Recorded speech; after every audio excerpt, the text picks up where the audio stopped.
আমরা হয়তো অনেকে ভারতে দেখি যে অল্প মাংস বিক্রি হয়, কিন্তু সেটা যে বাংলাদেশেও হয় সেটার বাস্তব উদাহরণ হচ্ছে উত্তরবঙ্গ। নীলফামারী জেলার ডিমলা উপজেলার একটি গ্রামে বাজারে আছে, যেখানে কিনা গরুর মাংস অল্প করে বিক্রি করা হয়। কত করে ভাই, কত করে বিক্রি করতেছেন?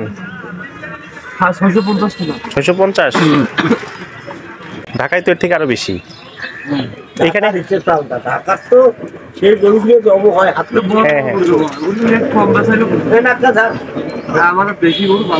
আচ্ছা, এই এখানে সর্বনিম্ন কতটুকু বিক্রি করেন?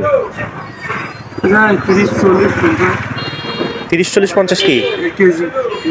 মানে ওইটা বলতেছি না, মানে ধরেন আমি মাংস নিব, তা আপনি সর্বনিম্ন কতটুকু বিক্রি করেন? মানে আমি যদি 1 পোয়া নিতে চাই, নিতে পারবো? 200 গ্রাম নিলেও দিবেন? মানে ওরকম কোনো বাধা ধরা নিয়ম, মানে ওরকম কোনো বাধা ধরা নিয়ম নেই যে 1 কেজি নিতে হবে আমার, এরকম?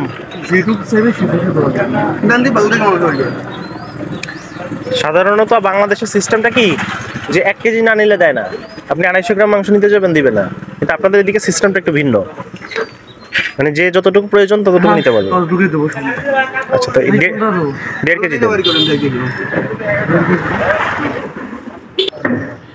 সাধারণত এই সিস্টেমটা ইন্ডিয়াতে আছে, মানে যার যতটুকু প্রয়োজন মাছ মাংস অতটুকুই নিতে পারে। কিন্তু আমাদের দেশে এই অল্প পরিমাণ নেওয়ার প্রচলনটা নাই, আমি এখানে এসে দেখলাম আর কি। অল্প পরিমাণে কি কেউ নেয় 1 কেজির কম? কিরকম সংখ্যক মানুষ নেয়? আধা কেজি, মানে যার যতটুকু সামর্থ্য সেরকম ভাবে নেয়। মানে এটাই তো হওয়ার কথা, যে আমার যতটুকু প্রয়োজন বা আমি যতটুকু নিতে পারবো ততটুকুই নিব। 1.5 কেজি নিবি? হ্যাঁ। আপনাদের এরকম বিক্রির প্রচলন কি শুধু এই বাজারে নাকি পুরো রংপুরেই আছে?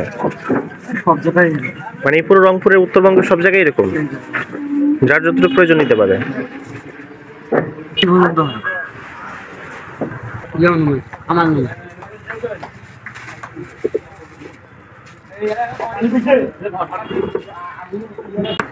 মুরগি এগুলো কেটে বিক্রি করেন আপনারা?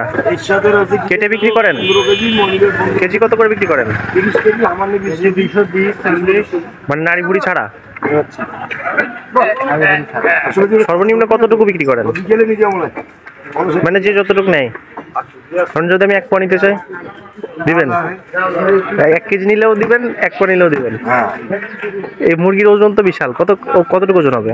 5 কেজি, এটা হচ্ছে 5 কেজি, এটা হচ্ছে 2.5 কেজি, 3 কেজি। আচ্ছা, আপনাদের এদিকে নিয়ম আবার আলাদা।